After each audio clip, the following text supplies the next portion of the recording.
Few events in human history carry the weight of tradition, spirituality, and mystery as profoundly as a conclave. The world holds its breath as behind closed doors, cardinals from different nations gather under the dome of the Sistine Chapel to choose the new successor of Peter.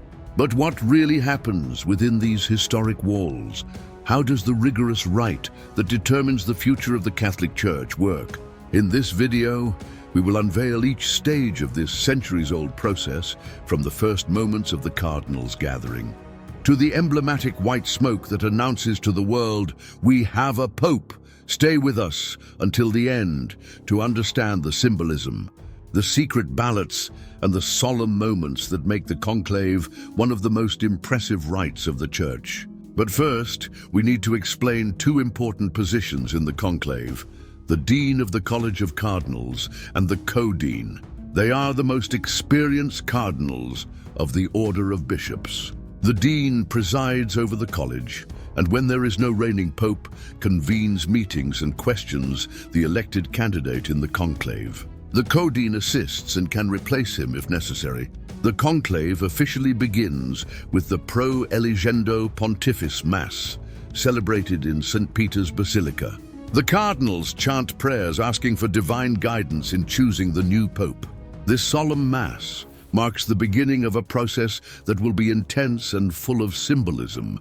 Then the cardinals proceed in procession to the Sistine Chapel, where the voting will take place. During this walk, they recite prayers and reflect on the great responsibility they bear. Upon arriving at the chapel, they are received by an atmosphere of deep silence under Michelangelo's frescoes, which bear witness to the history of the Church and the gravity of that decision.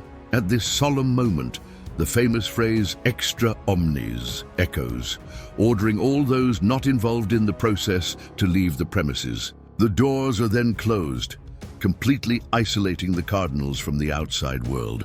With the doors closed, the cardinals take an oath of absolute secrecy, committing themselves to following the rules established by the Apostolic Constitution, Universi Dominici Gregis. They promise not to reveal any details of what happens inside the conclave, under penalty of excommunication.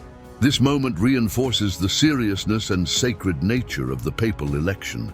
From that instant, the first rounds of voting begin. Each cardinal writes the name of their chosen candidate on a piece of paper, folds it, and places it in a special urn. The voting takes place in absolute secrecy, and the ballots are counted with utmost rigor.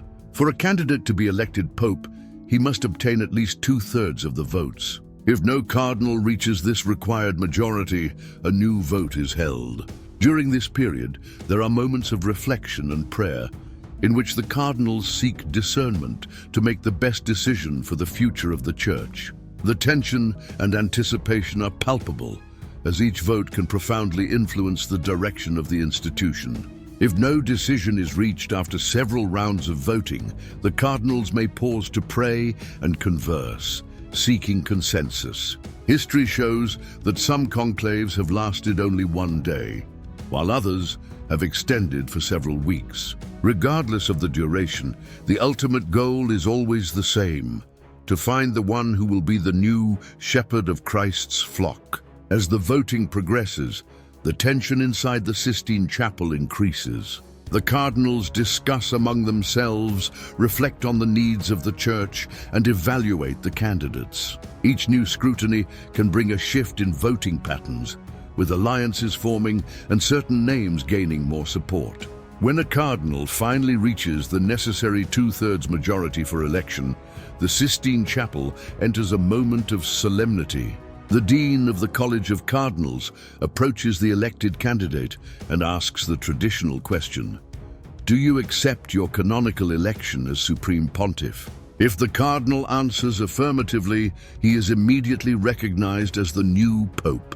He then chooses a new papal name, usually derived from Latin. This moment is laden with symbolism, as it reflects the direction the new pontiff intends to follow.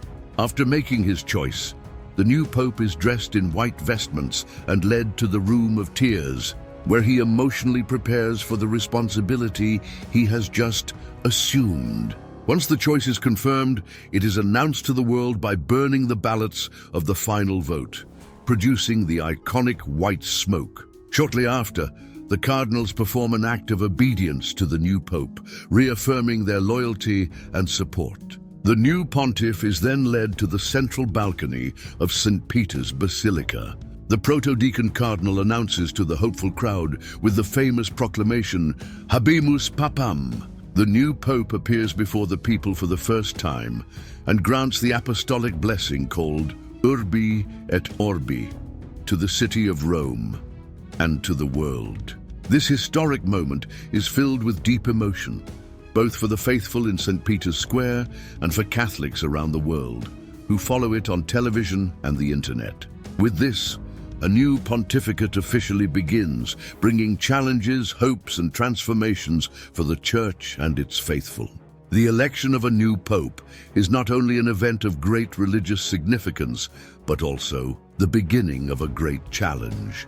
By accepting the mission, the pontiff assumes the leadership of more than 1 billion faithful worldwide, becoming the voice of the Church. He inherits not only a millennia-old tradition, but also contemporary challenges involving theological, social, and political issues. The Pope, in addition to being a religious leader, is also a political leader.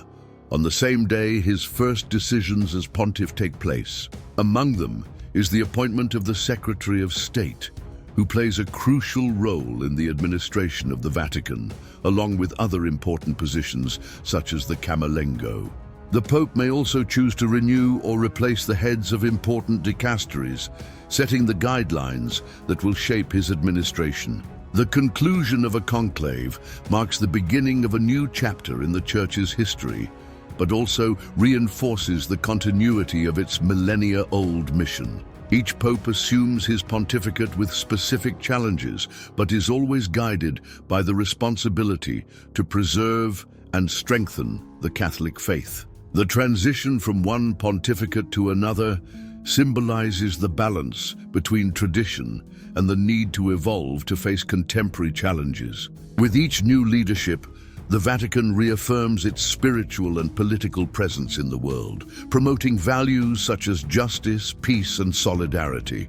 For the faithful, the new pope represents hope and the continuity of the Church. His role goes beyond administrative management and political decisions.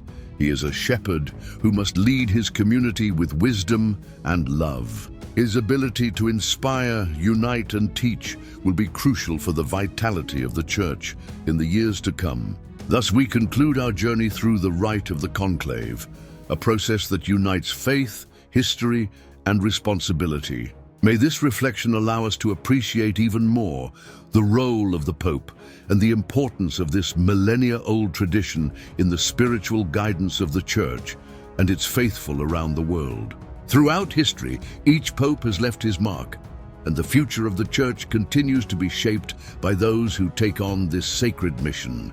If you enjoyed this content, don't forget to like, share, and subscribe to the channel for more fascinating stories about the Church and its traditions. Enable notifications so you don't miss any new videos, and leave your comment with your thoughts. Thank you for joining us, and see you next time.